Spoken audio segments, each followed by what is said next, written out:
আসসালামু আলাইকুম। আজকে 29 জানুয়ারি 2026 সাল। আজকে আমরা আমাদের কলেজ থেকে শেরপুর জেলার মধুটিলা ইকো পার্ক এবং গজনী অবকাশে পিকনিকে যাচ্ছি। তো আজকে কিন্তু একই দিনে আমাদের বগুড়ার কৃতি সন্তান অর্থাৎ তারেক রহমান কিন্তু আমাদের জেলায় আসতেছে।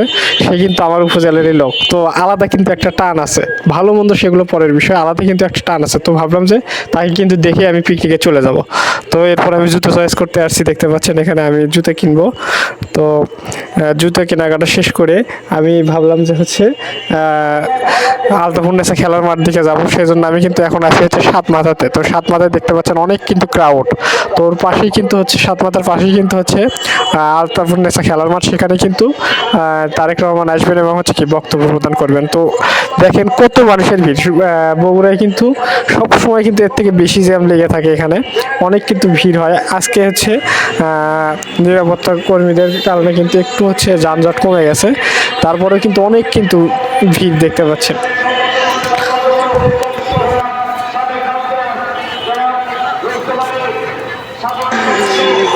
এরপর দেখতে পাচ্ছেন আমি কিন্তু আস্তে আস্তে কিন্তু আগাচ্ছি হচ্ছে আলতাফুন্নেসা খেলার মাঠের দিকে। তো আলতাফুন্নেসা খেলার মাঠেই কিন্তু হচ্ছে তারেক রহমান আসবেন, সেটা কিন্তু একটু আগে আমি বললাম।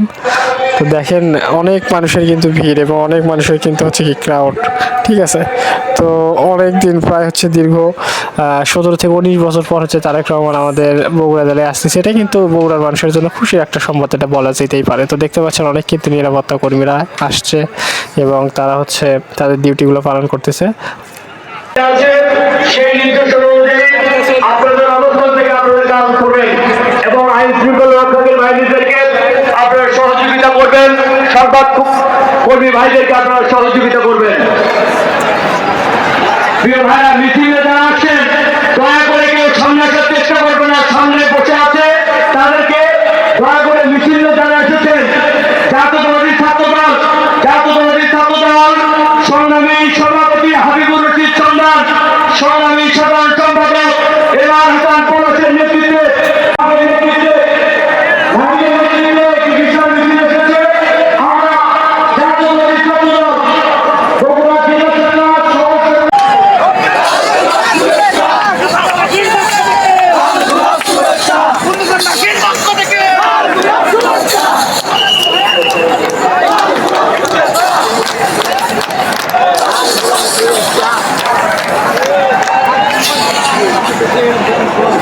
এরপর কিন্তু আমি মেসে চলে আসলাম এবং বন্ধু বান্ধবের সাথে আড্ডা দিচ্ছিলাম পিকনিকে যাওয়ার আগে। এখানে দেখতে পাচ্ছেন রানাকে, এরপরে আশিক এবং হচ্ছে মোস্তাফি, সবাই মিলে কিন্তু আমরা আড্ডা দিচ্ছিলাম মেসে। এবং আমরা কিন্তু পিকনিকে যাব হচ্ছে রাতে 11টার পরে।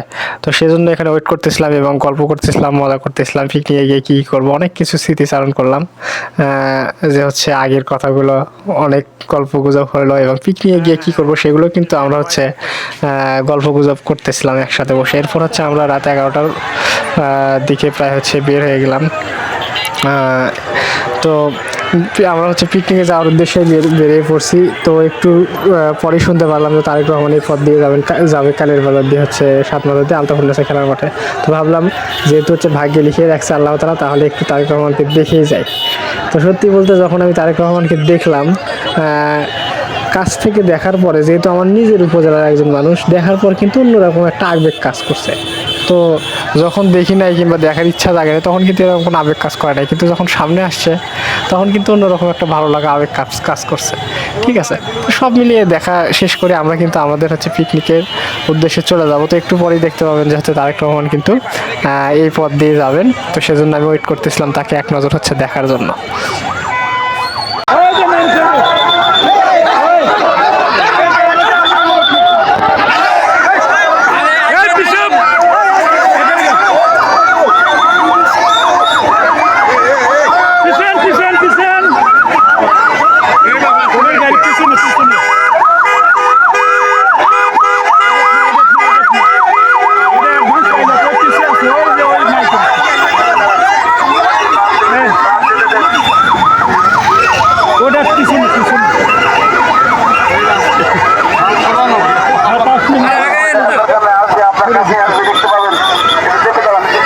দাঁড়ালেও দেখা যাবে ওদের হাত দিয়ে ইশারা করবে।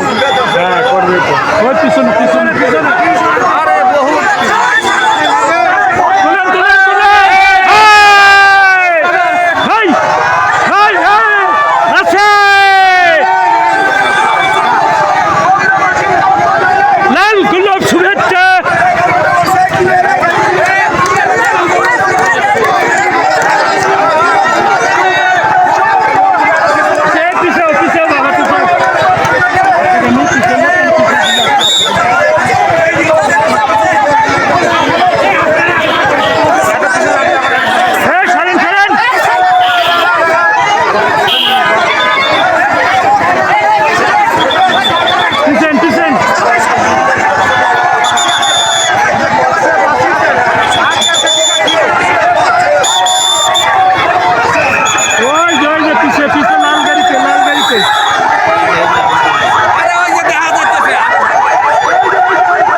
ইনশাল্লাহ ভোটে যাবে সে প্রধানমন্ত্রী হতে পারে বাবা। ইনশাল্লাহ ইনশাল্লাহ হয়তো আমরা থাকবো না, কিন্তু আগামী দিনে ওর বাবা ওর মা চাইছেও এই তারে গিয়া কঠিন হবে, ইনশাল্লাহ কঠিন ভাবে চালাবে বাবা।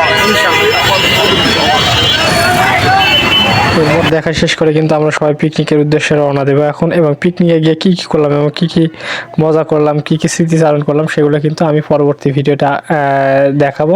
সে পর্যন্ত আপনারা সবাই ভালো থাকেন। আজ এই পর্যন্ত। আসসালামু আলাইকুম।